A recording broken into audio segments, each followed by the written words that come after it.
Welcome back to 539 Productions, everybody. As you can see, I'm down this actually grass paved road, what used to be what I'm assuming a gravel road, and it's actually still marked as a legal road.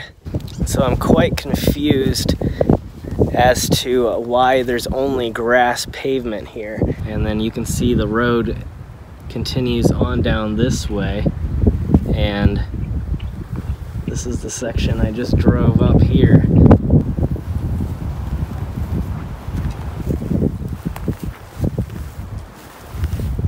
A lot of old base stones. I don't know if, it looks like a lot of them have been used in the past, and now they've been brought up here because maybe the headstones have fallen off, like this one here, and sunk into the ground, and so they've done it in an effort to kind of clean up the place. I haven't ever seen them do a big pile like this though.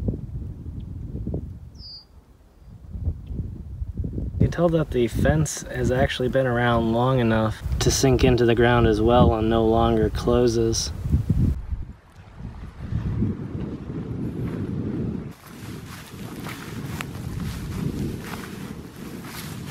Right away we're coming up on a veteran here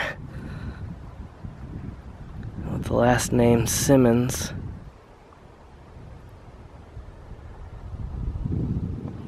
And you can see here they've actually used large stones to prop up the graves, although you can see a brick that's been placed here as well.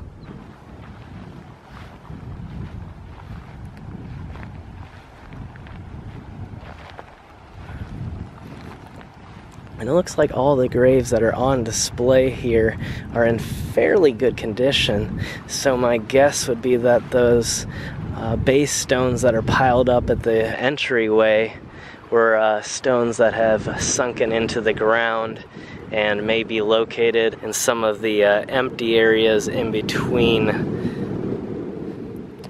This here's a very decorative section, and you can even see that it appears to have some sort of glaze on the top of these bricks.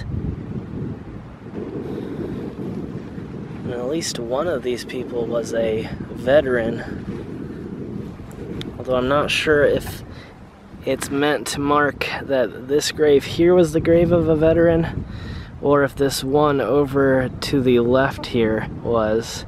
But they're very difficult to read in this section. And as you can see here, this particular stone has fallen off and is now gone. It looks like, I don't know if this is a very large family section that I'm coming on up here, or if it was an entryway. No, it's definitely a family section. You can see there's a few stones laying down. And I'm assuming there would have been more. However, it looks like they've just either decayed or gotten moved over the years. And they definitely have been out here mowing recently.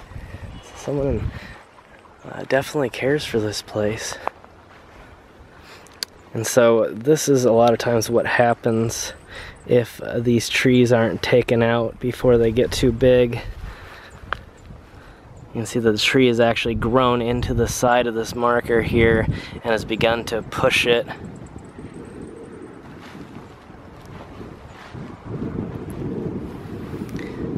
And these look like large cement vaults right here.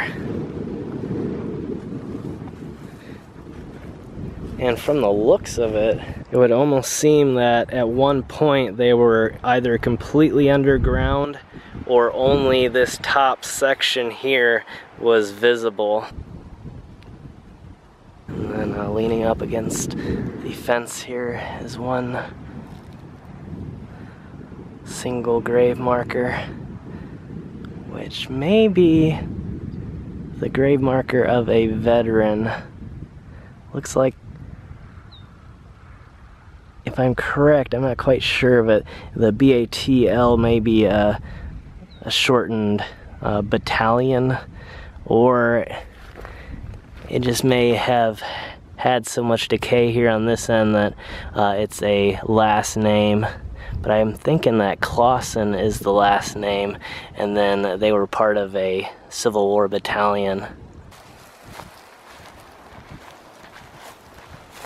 So it looks like this Dr. Augustus here would have also have fought in the Civil War, and may have actually come back and became a doctor afterwards, or was potentially well, if they were a doctor in the Civil War, they still would have been fairly young.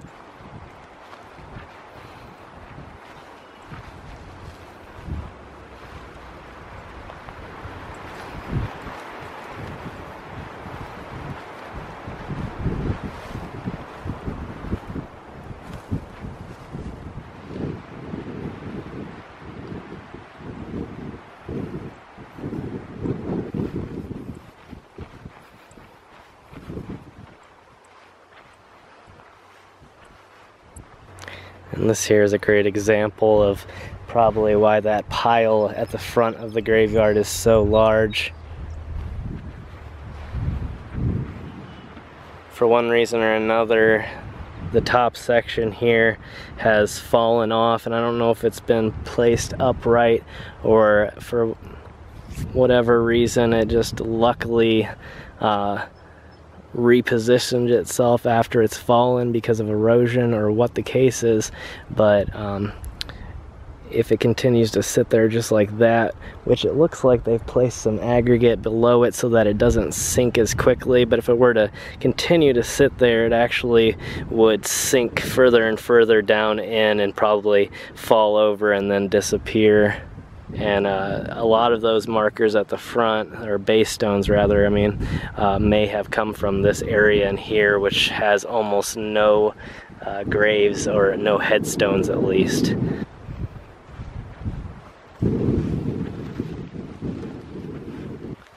And it looks like the base stone here is even sunk a little bit, and you can see the back side is a lot lower than the front.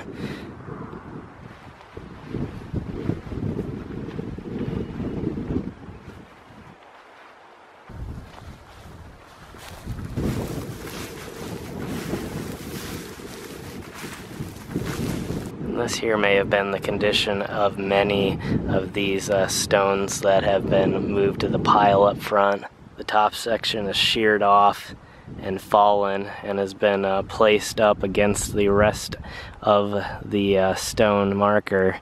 However, even it is starting to sink and may eventually just be moved to a better location, and then the base stone moved to the front.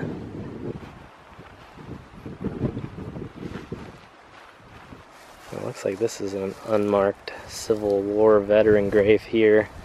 You can see their name and that they were in the Indiana Infantry, but no one has actually placed one of the veteran markers, and it doesn't look like there's a GAR marker anywhere near, unless it too has fallen off and then either decayed away over the years or potentially got buried. A crack has begun to form on this one, which may cause it to eventually shear off in one direction, especially if it begins to lean in that direction, and may be a sign that this particular headstone won't last very much longer.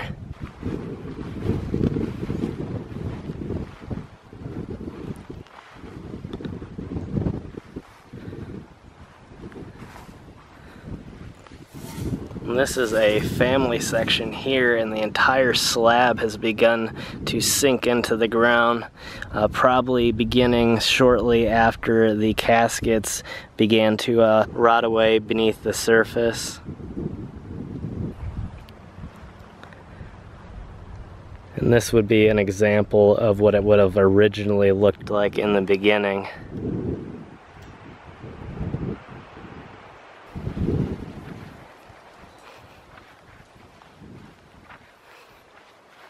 And again, a very good job has been done here, and it seems like there's no markers that have been left underneath of this very large tree. It looks like there may have been section markers at one point. You can see it looks like a 5 is there on that fence.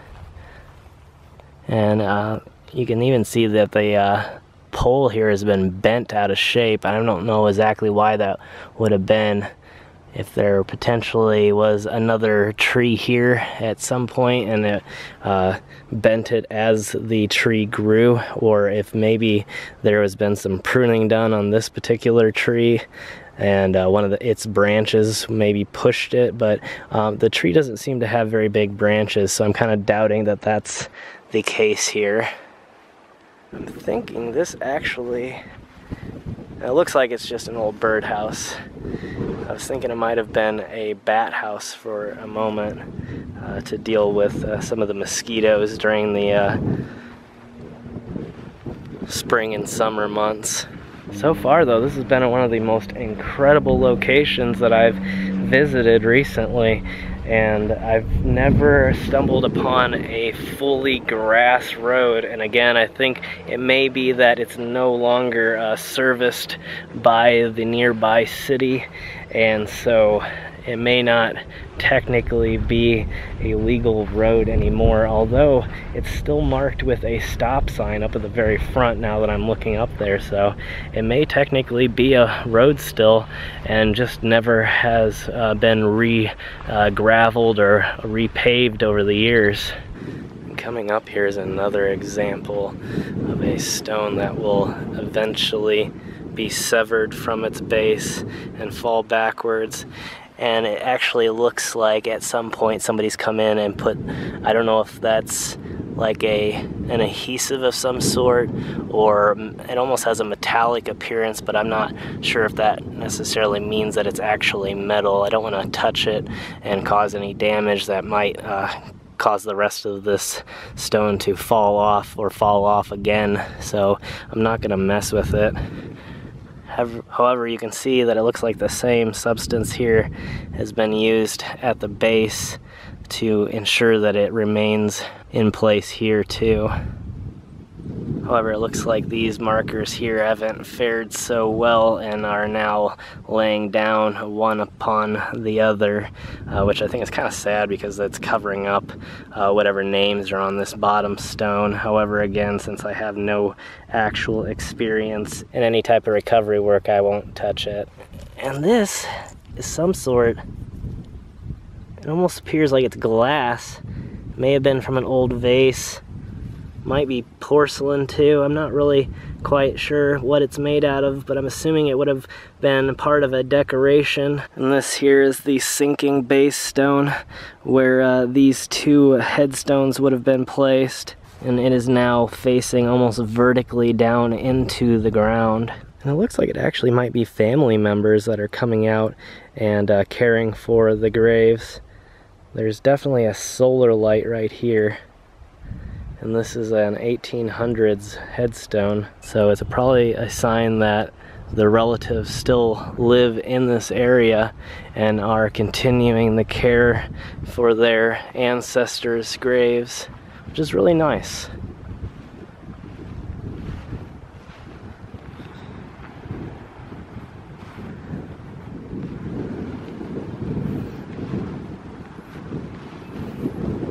So really, even as I'm here, I may be being observed from afar just to make sure that I'm not doing anything to further damage the place or taking anything away with me, which obviously would never be the case, as you guys know so well.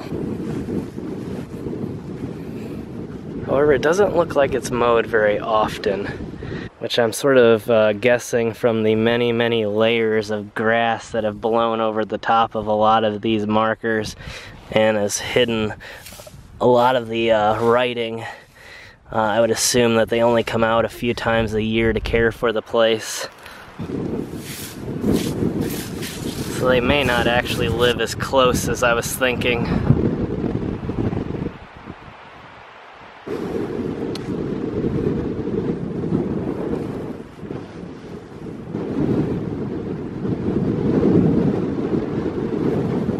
I'm also noticing a lot of divots in the ground, and I'm assuming that they are representative of stones that have been moved up to the front or have disappeared completely. Just like this here, which is in the general shape of a wider base stone, but there's just nothing there.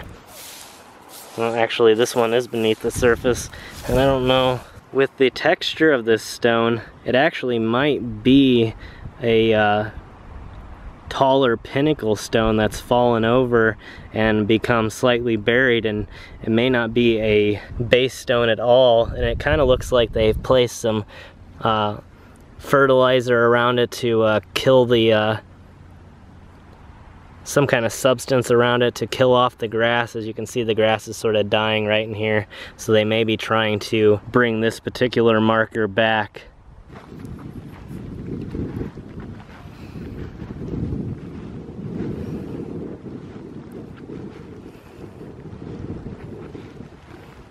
And you can see this one has actually had some cement placed on top of it to keep the main section of the headstone in place. However, it's still managed to fall off over the years, whether that's from really heavy winds and storms or just because it's also had some erosion and tipped backwards at a certain point during its history. And directly behind it is this piece of stone or cement here, and I'm not sure exactly where the headstone now exists, but it as well may be buried in the ground.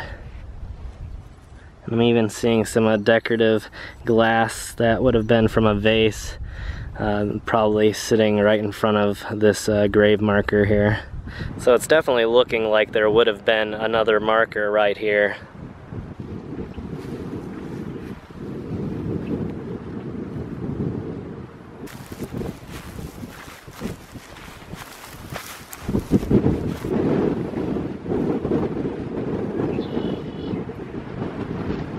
This headstone here has some incredible details on it. I would assume that the inscription is supposed to be representing heaven, and I don't know that I've ever seen anything similar on any headstone, especially at a place of this age.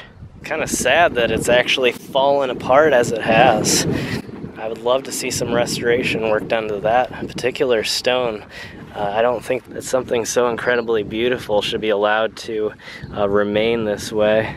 And here are a few more members of the Bryan family.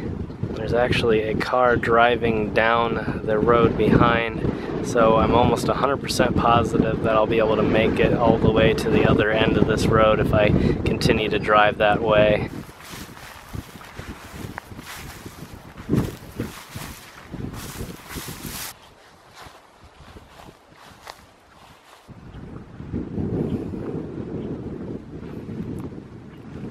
I'm gonna go ahead and check out the front section of the graveyard now.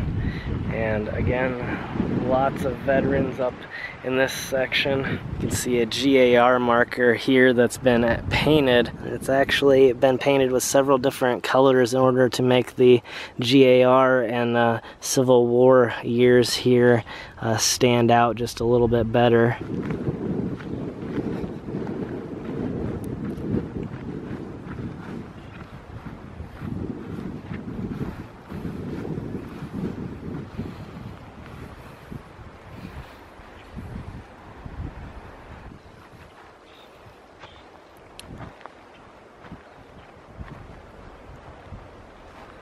There's another few graves in this section that have been leaned up against the fence, and again I'm assuming that the fence would have been built at a later date, and that may be why some of these are so close to the edge. You can sort of tell that fresh gravel has been laid down, or fresh pebbles below a lot of these markers to keep them in place.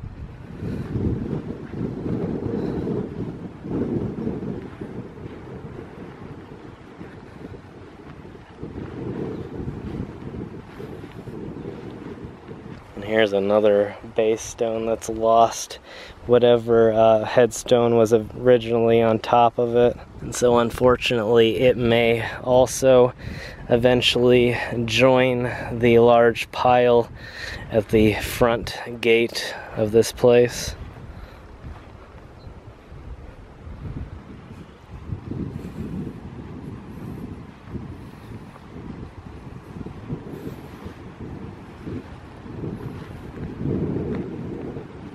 And more restoration work's been done here. It looks like these have fallen apart several different times and had to be repaired and put back up onto the base stones. And there's even a section of rebar here that may have been used to stabilize and keep things in place, but is no longer being used. You can see another one right here. And it probably was propping this particular headstone up. And all of these very tall stones have suffered the same fate and placed back up on top of the pinnacles.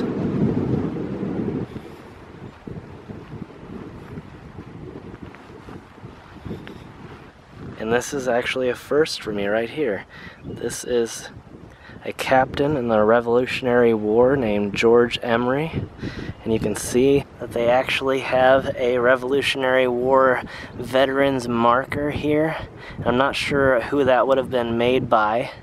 It may have actually been later made by the GAR or by a modern day organization. But this is the first time I've ever found in the Indiana and Ohio area a veteran of the Revolutionary War. And although I'm sure that more exist, it's very, very rare to find this around here.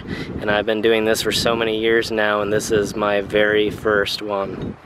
So it's very special to me too. And it's sort of strange that it's actually turned the opposite direction of most of the markers in this row. Maybe it originally was not. And scattered all along the edges of this tree are actually shells. I don't know if animals have brought them here and cracked them open from like a local river, or how they got here, but there's so many pieces of shell just lying around, and then actually into the grooves of the trees. And right next to this amazingly elaborate granite stone marker seem to be pieces of maybe past markers that have worn away, including this very badly damaged section here, which almost looks like it has not only a row marker sitting on top of it, but chunks of maybe several different headstones.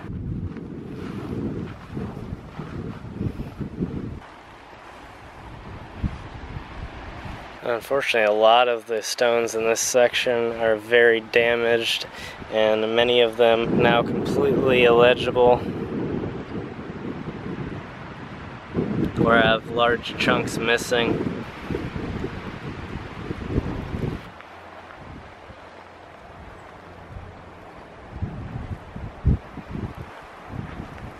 And from the looks of this, my guess would be that these are impact marks from bullets that have been fired over the years by people using it as target practice.